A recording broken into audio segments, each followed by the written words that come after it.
Today we are going to learn on how to split the video scene in InShot. So first click on the video button, then go on New.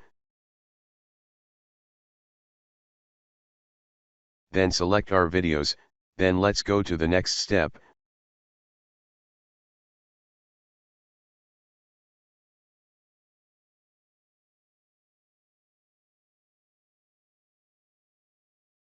Now as you can see we have two different videos, so first if you can long press on the video part you will see that suddenly per video scenes show how they are separated.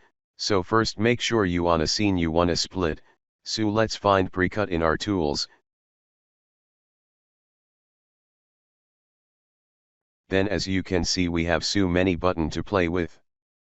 But we'll go on split, then choose the scene from where you wish to split from.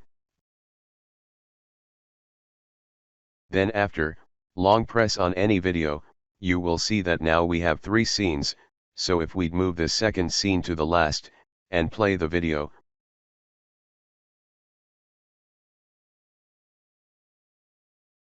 you will see that now our scenes have mixed, and there you have it. As you can see they go alongside the video, so thanks for watching, and if you new make sure you subscribe for more content.